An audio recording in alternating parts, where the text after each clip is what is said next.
காரைக்கால் மாவட்டத்துக்கு 160 கோடி ஒதுக்குனாரு என்ஆர் ஐயா பொதுப்பணித்துறை மூலமா. எதிர்கட்சி எம்எல்ஏவா இருக்கிற ஒருத்தவர் 88 கோடி ரூபாய் எடுத்து செலவு பண்ணி அங்க வந்து செலவு பண்ணிருக்காங்க அந்த தொகுதி மேம்பாட்டுக்காக. நம்மளுடைய அமைச்சர் திருமுருகன் ஐயா அவர்கள் கிட்டத்தட்ட 56 கோடி ரூபாய் வாங்கி செலவு பண்ணிருக்காங்க. ஆனா ஆளுங்கட்சியில மந்திரியா இருந்த நம்மளுடைய சட்டமன்ற உறுப்பினர் வெறும் 22 கோடி தான் எடுத்து செலவு பண்ணிருக்காங்க.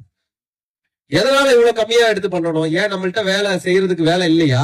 இவ்வளவு வாய்க்கால சுத்தம் பண்ணி இருந்திருக்கலாம், இந்த ரோட போட்டு கொடுத்திருக்கலாம், வாட்டர் டேங்க் கட்டி கொடுத்திருக்கலாம். நம்ம சுடுகாடு ரோடு காளியப்ப ரோடு கிட்டத்தட்ட எவ்வளவு நாள் சண்டை போட்டு நான் கிட்டத்தட்ட ஒரு 7-8 தடவை நான் ஃபைல் கொண்டு இருக்கோம்.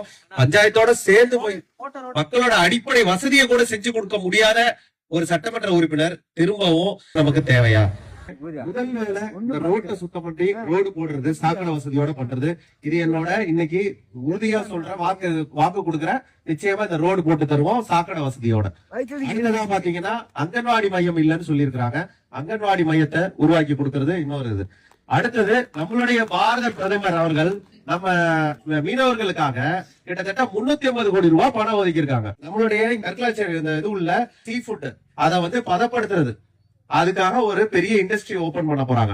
இது அது இல்லாம ஐஸ் பிளான்ட், அதுக்கப்புறம் கோல்டு செயின் சொல்லுவாங்க.